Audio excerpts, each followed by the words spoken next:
A controversial report of a possible nuclear strike that the US has planned against Libya. Well, for more on this, let's talk to Michel Chossudovsky. He's from the Centre for Research on Globalization. Thanks very much indeed for joining us here. Good to talk to you again on RT. Can you just fill us in briefly on the background of this report? What do you actually understand from what you've learned?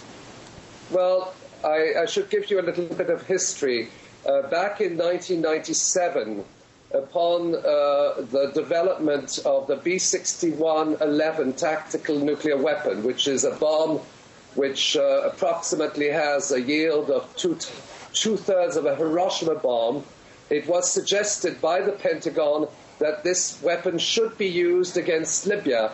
And in fact, it was quite explicit, because they said that this weapon would be available, quote, for possible use against a suspected underground chemical factory being built by Libya in Tahuna, which is a city 60 kilometers from Tripoli.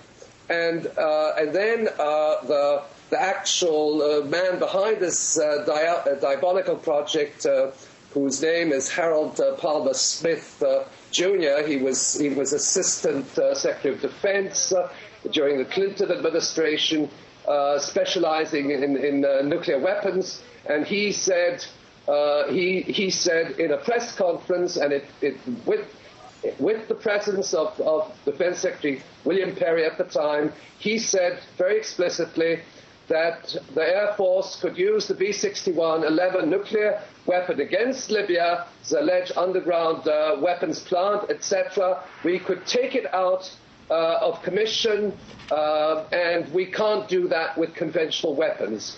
And so that option was on the table back in 1997. They subsequently said, no, we're not going to do it.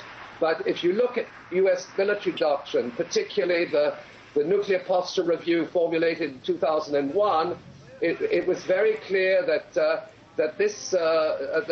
these targets were still on the agenda, because in the Nuclear Posture Review, they actually listed the countries which would be a target for attacks using the so-called tactical nuclear weapons, and that included countries such as Iraq, Iran, Syria, but Libya was also included. You're talking about 1997, then 2001. Surely there's no suggestion now of any nuclear weapons being used against Libya, is there?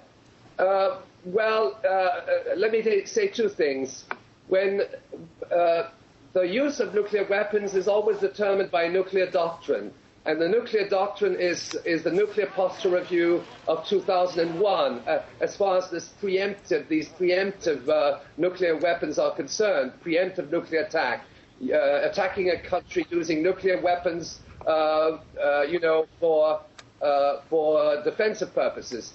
But I should mention, and it's a rather disturbing development, that just a couple of days ago, the B-61-11 was actually tested in Nevada.